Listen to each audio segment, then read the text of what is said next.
Hello friends, welcome back to our channel Enlighten Lives. In today's video, we are going to start with a new topic which is Pedagogy of Teaching Science, in which we'll discuss its first point, which is definition, nature and scope.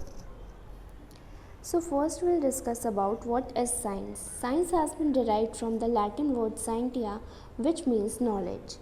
सो जो word science है इसको derive किया गया है Latin word scientia से, जिसका मतलब होता है knowledge. In simple words, science is the investigation and interpretation of natural phenomena which occur in are daily life. और अगर हम सिंपल वर्ड्स में समझें तो जो साइंस है वो इन्वेस्टिगेशन है, मीन्स खोज है, एंड इंटरप्रिटेशन मीन्स एक्सप्लेनेशन है नेचुरल फिनोमेना की, जो भी हमारी डेली लाइफ में हमारे सराउंडिंग में होता है. मीन्स जो साइंस होता है वो हमें हेल्प करता है, जो भी हमारी डे टू डे एक्टिविटी होती है, नेचुरल फिनोमेना होता है, उसके पीछे रीज़न क्या है, इसको हम साइंस के अंडर इन्वेस्टिगेट करते हैं, एक्सप्लेन करते हैं, which is science. Next is definition of science. So here I have discussed about two definitions given by B.F. Skinner and Kothari Commission. सो अगर आपके एग्ज़ाम में क्वेश्चन आता है साइंस के बारे में या इससे रिलेटेड क्वेश्चन कि आप डेफिनेशन लिखो या फिर स्कोप लिखो, नेचर लिखो, ये सब आता है, तो सबसे पहले आप एक्सप्लेन करते हो कि जो साइंस वर्ड है उसका मीनिंग क्या है, उसको कहाँ से डिराइव किया गया है. देन आप 2 से 3 डेफिनेशंस देते हो, किसी भी आप उसके ऑथर की दे सकते हो. लाइक यहाँ पे हमने B.F. स्किनर की डिस्कस की है.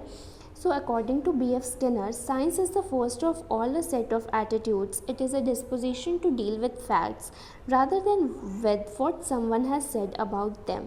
So according to B.F. Skinner ने जो definition दी थी साइंस की वो ये थी कि जो साइंस होता है वो set of attitudes होता है.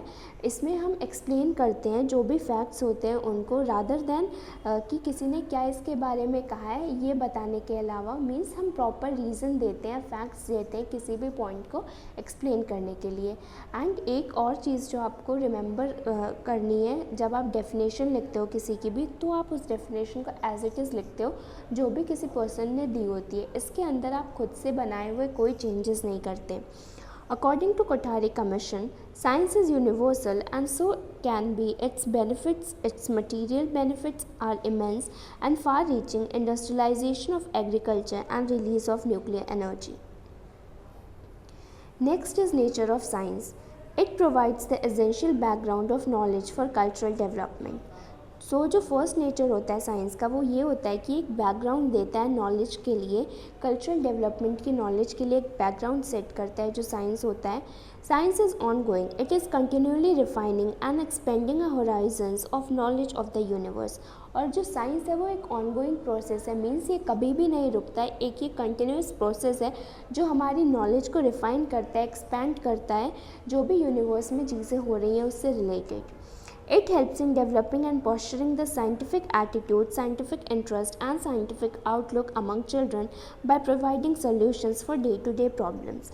और जो थर्ड नेचर है साइंस का वो ये है कि ये स्टूडेंट्स के अंदर साइंटिफिक एटीट्यूड को, साइंटिफिक इंटरेस्ट को, उनके साइंटिफिक आउटलुक को डेवलप करता है, और जो भी उनकी प्रॉब्लम्स हैं उनके सल्यूशन देता है, रीज़न देता है, फैक्ट्स देता है, जो भी उनकी day to day life problems हैं उनसे रिलेटेड, या जो भी उनकी डे टू डे एक्टिविटी होती है लाइफ में उससे related. It helps in training the children for developing scientific temper and scientific creativity. Again, it helps in children for developing their scientific temper and scientific creativity.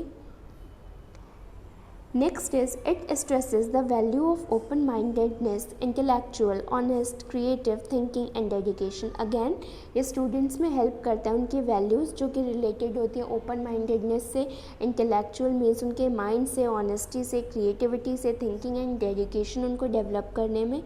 It helps in building the self-confidence and systematic approach to day-to-day problems. Again, ये help करता है हमारे self-confidence को build करने में और किसी भी चीज़ से जो भी रिलेटेड फैक्ट्स हैं, रीज़न है, उनको सिस्टमेटिक एक्सप्लेन करने में. It is both a product and a process. So again जो साइंस होता है वो दो चीज़ों का मिक्सचर होता है, first is product and second is process. In its process form, it suggests ways and means of exploring the truth, and in its product form, it presents a systematic and organized body of knowledge.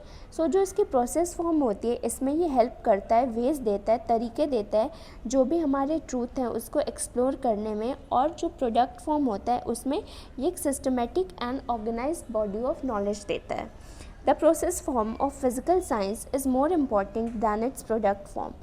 और जो process form होता है physical science का वो ज़्यादा important होता है product form से. It always remain in search of facts and truth, क्योंकि जो प्रोसेस फॉर्म होती है वो हमेशा किस चीज़ में लगी होती है, जो भी फैक्ट्स होते हैं, ट्रूथ्स होते हैं, उसको एक्सप्लेन करने में. It adopts the scientific method which is known as reliable, valid, objective, unbiased and verifiable. और जो साइंटिफिक मेथड होते हैं, साइंस क्या करता है, जो भी साइंटिफिक मेथड होते हैं जिसके ऊपर हम रिलाई कर सकते हैं, जो वैलिड होते हैं, ऑब्जेक्टिव होते हैं, अनबायस्ड होते हैं और वेरीफाइएबल होते हैं, ऐसे प्रोसेस को साइंस डेवलप करता है, ऐसे मेथड्स को अडॉप्ट करता है किसी भी फैक्ट्स को, ट्रूथ को एक्सप्लेन करने में. Then scope of science. Science के क्या स्कोप हैं? To make students creative, to make them open minded, to make aware of those aspects of science that are environmentally based and are life centered, to train students in the maintenance and use of science equipment or apparatus.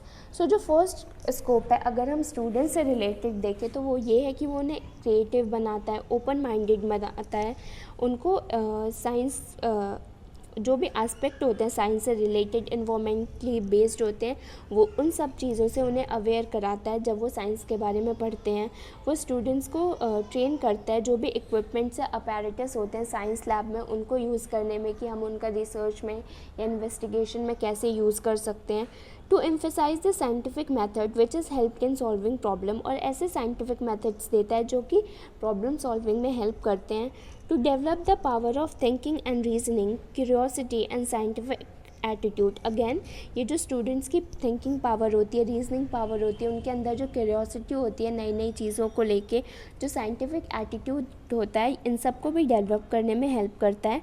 To prepare children for a change of life, और इन सब चीज़ों में वो children को क्या करता है, प्रिपेयर करता है उनकी लाइफ में चेंजेस लाने में, उनकी लाइफ को और बेटर बनाने में. So that was all about scope, nature and definition of science. Rest of the points we'll discuss in the next video. If you liked the video, please do like, share, comment and subscribe to our YouTube channel. Thank you for watching and best of luck.